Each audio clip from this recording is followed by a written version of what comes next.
Everyone, welcome to the channel being persistent. कैसे हो आप सब? आई होप सारे बढ़िया होंगे। तो चलो आज डिस्कस करते हैं about foreign capital and balance of payment. Okay, so ये दोनों कंसेप्ट्स क्या है इसके बारे में हम देखने वाले हैं। Indian and global economic development, यही टॉपिक को हम कंटिन्यू कर रहे हैं। थर्ड ईयर के कुछ स्टूडेंट्स को इसके बारे में, कंसेप्ट्स के बारे में थोड़ा जानना था, इसलिए हमने इस टॉपिक पे वीडियो बनाए हैं। ओके, सो हमने जैसे इसके पहले का जो वीडियो था उसमें फॉरेन कैपिटल के बारे में डिटेल में पढ़ा था। ओके, बट इस वीडियो में हम देखने वाले हैं कि बैलेंस ऑफ पेमेंट ये क्या कंसेप्ट है। ठीक है, सो बेसिकली फॉरेन कैपिटल जो होता है वो किस लिए होता है, मतलब कि हमारी जो कंट्री है, हमारी कंट्री की इकोनॉमी को डेवलप करने के लिए हम फॉरेन के कैपिटल को अट्रैक्ट करते हैं, weather it is through FDI, weather it is through FPI means foreign portfolio investment. इस तरह से फॉरेन के इन्वेस्टर्स हमारे कंट्री में आके इन्वेस्टमेंट करते हैं अलग अलग एरियाज़ और अलग अलग फील्ड्स में। ठीक है, so here we can say that it is the inflow of capital in the country. ठीक है, सो ये जो है वो फॉरेन कैपिटल का मीनिंग हमने देखा था। और ये जो कैपिटल है तो वो हम एज अ लोन करके भी ले सकते हैं, या फिर फॉरेन की जो भी कंपनी होगी तो वो हमारे यहाँ पे इन्वेस्टमेंट करेगी। Okay, so balance of payment ये कंसेप्ट क्या है? बैलेंस ऑफ पेमेंट एक ऐसा अकाउंट है, फॉर एग्जांपल अलग अलग तरह के बिजनेसमैन होते हैं। ठीक है, तो वो बिजनेसमैन जो होते हैं उनके जो भी ट्रांजैक्शंस रहते हैं प्रोडक्ट रिलेटेड, तो उनको क्या करना पड़ता है? रिकॉर्ड करना पड़ता है उन ट्रांजैक्शंस को। अगर वो रिकॉर्ड नहीं करेंगे वो अमाउंट, तो क्या होगा? बाद में फ्यूचर में उन्हें प्रॉब्लम आ सकती है। सो ये जो बैलेंस ऑफ पेमेंट है ये इसी तरह का रिकॉर्ड होता है, जो कौन मेंटेन करता है? हमारी सेंट्रल बैंक मेंटेन करती है on behalf of our country. ठीक है, बैलेंस ऑफ पेमेंट ये हमारी कंट्री का अकाउंट होता है जिसमें इंपोर्ट एंड एक्सपोर्ट से रिलेटेड जो जो ट्रांजैक्शंस है जो हमने इंटरनेशनल बेसिस पे किए हैं या फिर फॉरेन कंट्री के साथ किए हैं, तो वो ट्रांजैक्शंस इसमें रिकॉर्ड होते हैं। सो यहाँ पे जब भी इंपोर्ट होगा तो इसके पहले भी लेक्चर जो हुआ था उसमें बोला गया था कि जब इंपोर्ट होगा तो हमारा जो है रिकॉर्ड बैलेंस ऑफ पेमेंट के अकाउंट के कौन सी साइड पे किया जाएगा?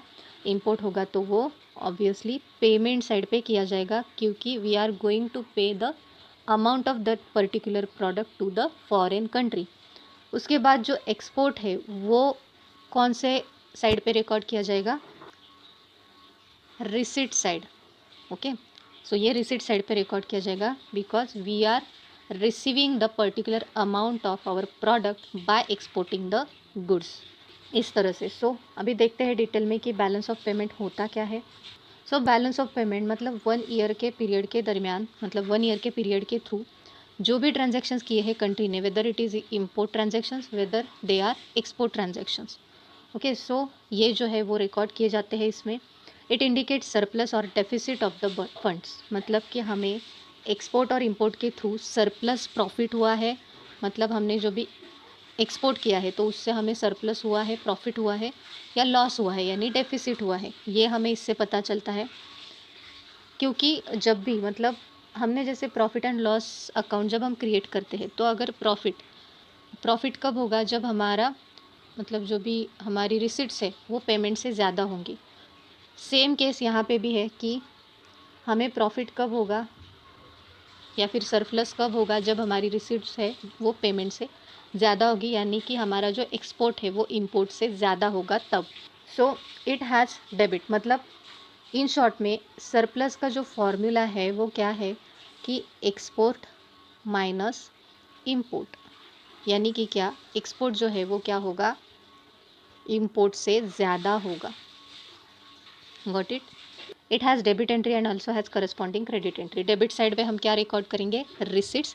क्रेडिट साइड में हम क्या रिकॉर्ड करेंगे? पेमेंट। सो डेबिट की एंट्री भी है और क्रेडिट की एंट्री भी हम रिकॉर्ड करते हैं। It reveals it's financial economic, मतलब ये डबल एंट्री सिस्टम की तरह काम करता है। मतलब हमें जब भी हम डेबिट एंट्री करेंगे किसी ट्रांजैक्शन की, उसी के साथ साथ हम क्रेडिट एंट्री भी करने वाले हैं, और जिसके थ्रू हमारी कंट्री का जो इकोनॉमिक स्टेटस है वो हमें पता चलता है। जब कोई भी कंपनी अपना रिकॉर्डिंग करती है अकाउंट्स में तो बैलेंस शीट के थ्रू कंपनी की बिजनेस पोजीशन पता चलती है। उसी तरह से बैलेंस ऑफ पेमेंट भी एक रिकॉर्डिंग का टाइप है जो कि कंट्री की फाइनेंशियल या इकोनॉमिक पोजीशन को बताता है। It indicates countries currency value appreciation और डिप्रिसिएशन, मतलब हमारी जो करेंसी है रुपीज़, तो उसमें इंक्रीज़ हुआ है, अप्रिसिएशन हुआ है और या फिर डिप्रिसिएशन हुआ है in comparison with the foreign currency. Helps the government to decide on fiscal and trade policies, मतलब गवर्नमेंट को ये किस में हेल्प करता है, बैलेंस ऑफ पेमेंट का जो रिकॉर्डिंग है वो फिस्कल एंड अलग अलग तरह की ट्रेड पॉलिसीज़ डिसाइड करने के लिए या एस्टाब्लिश या बनाने के लिए। ठीक है, it helps to analyse foreign trade dealings of the country. उसी के साथ साथ फॉरेन ट्रेड के जो डीलिंग्स है, मतलब इंपोर्ट और एक्सपोर्ट है किसी भी पर्टिकुलर कंट्री के साथ, for example Japan, Canada, Russia, Europe etcetera, तो ये हमें कौन सी कंट्री के साथ ज़्यादा हमारा जो है हम बोल सकते हैं कि कौन सी कंट्री से हमें ज़्यादा बेनिफिट मिल रहा है, ये एनालाइज हम यहाँ से कर सकते हैं। आई होप आपको ये जो बेसिक कंसेप्ट है बैलेंस ऑफ पेमेंट का वो पता चल गया होगा। अभी बैलेंस ऑफ पेमेंट में कौन से ट्रांजैक्शन रिकॉर्ड किए जाते हैं या उसमें कौन से अकाउंट्स आते हैं जिसमें हम ट्रांजैक्शन रिकॉर्ड करते हैं।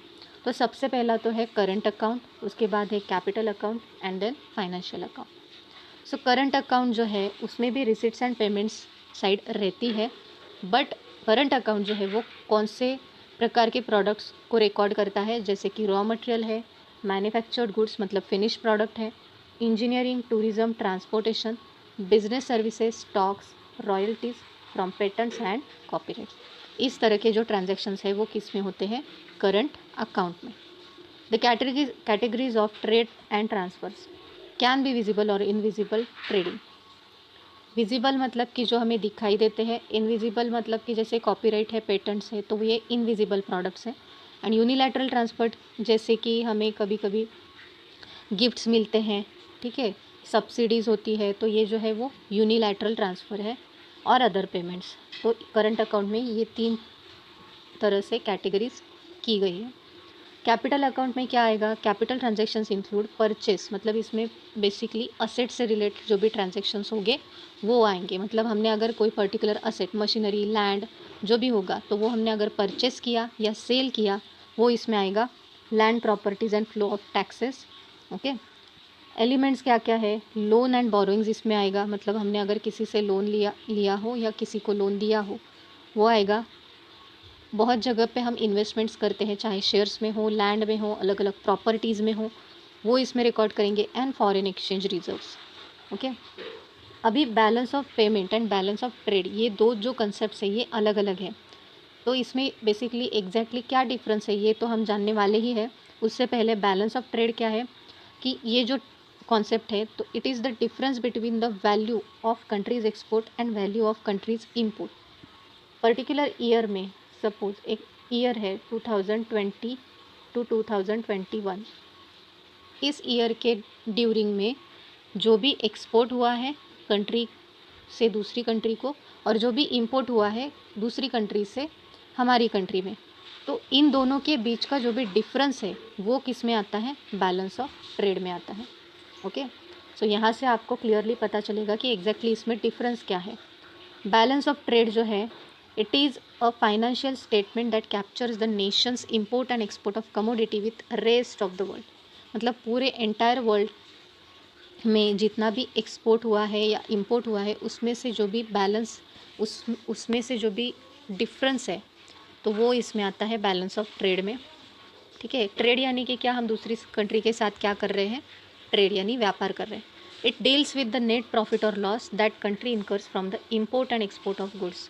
मतलब एक्सपोर्ट्स करने से हमें प्रॉफिट हुआ है या लॉस हुआ है, या इंपोर्ट करने से प्रॉफिट हुआ है या लॉस हुआ है, ये हमें इससे पता चलता है।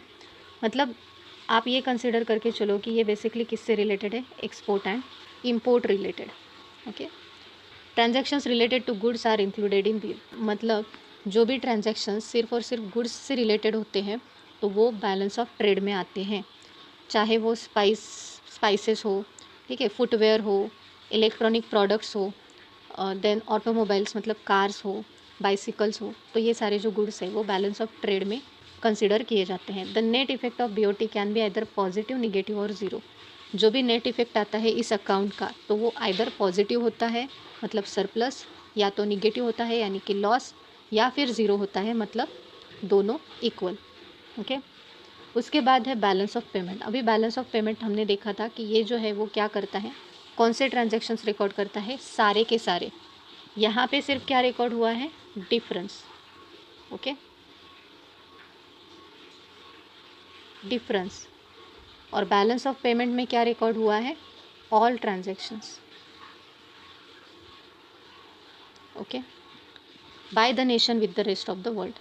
It deals with the proper accounting of transactions conducted by the nation. मतलब जो भी प्रॉपर अकाउंटिंग है ट्रांजैक्शंस की, तो वो इसमें रिकॉर्ड की जाती है।